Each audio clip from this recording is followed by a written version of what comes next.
অন্তত নিজের ভালোটুকু একটু বোঝার চেষ্টা করেন। প্রচলিত যে গণতান্ত্রিক প্রক্রিয়া, এই প্রক্রিয়ায় অংশগ্রহণ করলে ঈমান থাকবে না। প্রচলিত যে গণতান্ত্রিক প্রক্রিয়া, এই প্রক্রিয়ায় ইসলাম প্রতিষ্ঠা, ইনসাফের প্রতীক, এগুলো ইসলামের সাথে সাংঘর্ষিক।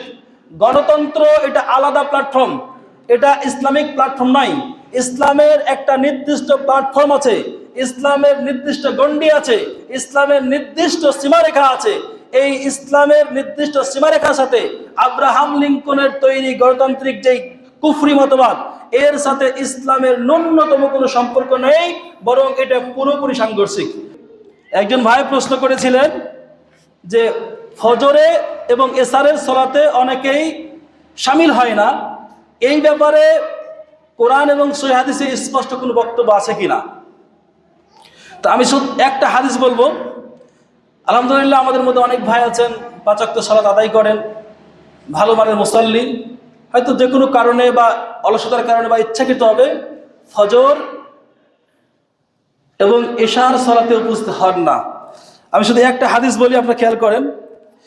সহিহ বুখারীর 657 নম্বর হাদিস, আবু হুরায়রা রাদিয়াল্লাহু তাআলা আনহু থেকে বর্ণিত। তিনি বলেন যে রাসূলুল্লাহ সাল্লাল্লাহু আলাইহি ওয়াসাল্লাম বলেছেন, লাইসা সালাতুন আসকালা আলাল মুনাফিকিনা মিনাল ফাজরি ওয়াল ইশা। লাইসা সালাতুন, কোন সালাত নেই, আসকালা অধিক ভারী, আলাল মুনাফিকিন মুনাফিকদের জন্য, মিনাল ফাজরি ওয়াল ইশা, ফজর এবং ইশার চেয়ে। অর্থাৎ ফজরে এবং এশার সালাতে শামিল না হওয়াটাও নিফকের একটা আলামতের অংশ, একটা আলামত। এই জন্য অবশ্যই চেষ্টা করতে হবে এই সালাতগুলোতে, প্রত্যেক ওয়াক্তের ফরজ সালাতে জামাতে শামিল হওয়া। আল্লাহ নবী বলছেন, ওয়ালাউ ইয়ালামুনা মা ফিহিমা লা আতাউহুমা ওয়ালাউ হাবওয়ান। যদি তারা জানতো এশার সালাতের জামাতে এবং ফজর সালাতের জামাতে কি পরিমাণ ফজিলত রয়েছে, লা আতাউহুমা, অবশ্যই তারা এশার এবং ফজর সালাতের জামাতে শামিল হয়ে যেত, ওয়ালাউ হাবওয়ান, যদিও হামাগুড়ি দিয়ে হয়। হামাগুড়ি বুঝেন না?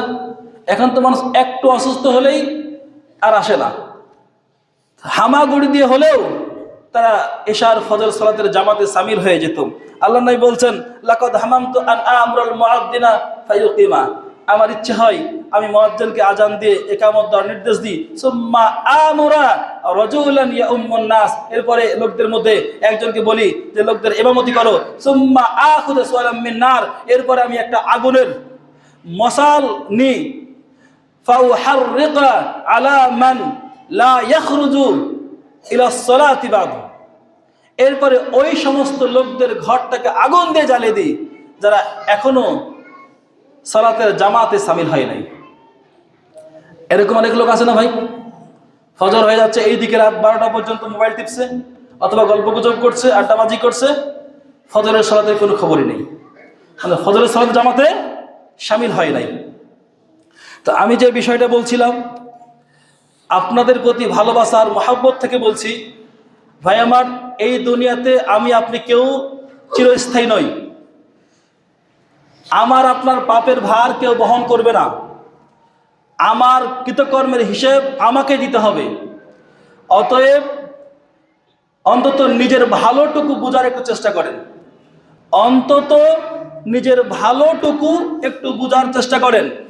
প্রচলিত যে গণতান্ত্রিক প্রক্রিয়া, এই প্রক্রিয়ায় অংশগ্রহণ করলে ঈমান থাকবে না। প্রচলিত যে গণতান্ত্রিক প্রক্রিয়া, এই প্রক্রিয়ায় ইসলাম প্রতিষ্ঠা, ইনসাফের প্রতীক, এগুলো ইসলামের সাথে সাংঘর্ষিক। গণতন্ত্র এটা আলাদা প্ল্যাটফর্ম, এটা ইসলামিক প্ল্যাটফর্ম নয়। ইসলামের একটা নির্দিষ্ট প্ল্যাটফর্ম আছে, ইসলামের নির্দিষ্ট গণ্ডি আছে, ইসলামের নির্দিষ্ট সীমারেখা আছে। এই ইসলামের নির্দিষ্ট সীমারেখার সাথে আব্রাহাম লিঙ্কনের তৈরি গণতান্ত্রিক যেই কুফরি মতবাদ, এর সাথে ইসলামের ন্যূনতম কোনো সম্পর্ক নেই, বরং এটা পুরোপুরি সাংঘর্ষিক। এই জন্য আপনাদের কাছে ইমানের দাবি, জেনে বুঝে নিজের ইমানকে হেফাজতের দায়িত্ব গ্রহণ করুন। আল্লাহ সুবহানাহু ওয়া তাআলা আমাদের প্রত্যেককেই সহিহ বুঝ দান করুন। আল্লাহুম্মা আরিনাল হাক্কা হাক্কান ওয়ারযুকনা ইত্তিবাহু ওয়া আরিনাল বাতিলা বাতিলান ওয়ারযুকনা ইজতিনাবাহু। আপনি আল্লাহর কাছে প্রতিনিয়ত দোয়া করবেন যে হে আল্লাহ, আমাকে প্রকৃত সত্যটা বোঝার মতো সক্ষমতা দান করুন, একই সাথে সমস্ত মিথ্যাকে মিথ্যা হিসেবে জেনে বুঝে নির্ভয়ে যেন প্রত্যাখ্যান করতে পারি সেই সক্ষমতা দান করুন। কারণ আমাদের বর্তমান বাংলাদেশে ধর্মীয় শিক্ষার ব্যাপারে মানুষ সবচেয়ে বেশি গাফেল। ধর্মীয় শিক্ষার ব্যাপারে মানুষ খুব একটা বেশি সচেতন নেই। এটা হচ্ছে সবচেয়ে বড় দুর্বলতা, আর এই সুযোগটাই অনেকে নিয়ে নিচ্ছে। এই জন্য যেটুক সময় পাবেন একটা নির্দিষ্ট সময় করে নেন দিন বুঝার জন্য, দিন শেখার জন্য। যে দিন না বুঝেন, দিন না শিখেন, তাহলে না জানি হয়তো বেঈমান হয়ে বা আমল ছাড়া এই দুনিয়া ছেড়ে চলে যেতে হবে। এই জন্য ভাই আমার, অন্তত আপনার যে বুঝ, 5 ওয়াক্ত সালাত জামাতের সাথে পড়ার অভ্যাস করেন, যদি সম্ভব হয় কোরআন নিয়মিত তেলাওয়াত করেন, যদি সম্ভব হয় 2-1 করে হাদিস পড়েন, আর নিজেকে পাপ মুক্ত করার জন্য একটা ভালো আমল বলে দিন। শেষ রাত্রে উঠে 2 রাকাত সালাত আদায় করে নিজেকে পাপ থেকে বেঁচে থাকার জন্য আল্লাহর কাছে দোয়া করেন, আল্লাহুম্মা ইন্নী আউযু বিকা, যে হে আল্লাহ, আমি তোমার কাছে পানা চাই, তোমার কাছে আশ্রয় চাই তুমি অসন্তুষ্ট হও এমন সকল বিষয় থেকে। হে আসমানের মালিক, তুমি অসন্তুষ্ট হও এমন সকল বিষয় থেকে আমি তোমার কাছে আশ্রয় প্রার্থনা করছি। আমি আশ্রয় প্রার্থনা করছি তোমার আযাব আর গজব থেকে, তোমার দয়া আর অনুগ্রহের মাধ্যমে। হে আল্লাহ, আমি তোমার কাছে দোয়া করছি তুমি আমাকে নেক আমলের সাথে সম্পৃক্ত করো, একই সাথে সমস্ত অন্যায় অপকর্ম অনাচার থেকে, সমস্ত পাপ কর্ম থেকে সম্পূর্ণরূপে বিরত থাকার মতো একটা মন মানুষকে তৈরি করে দাও। আল্লাহুম্মা আমিন। এ হয় দোয়া করেন ভাই আমার।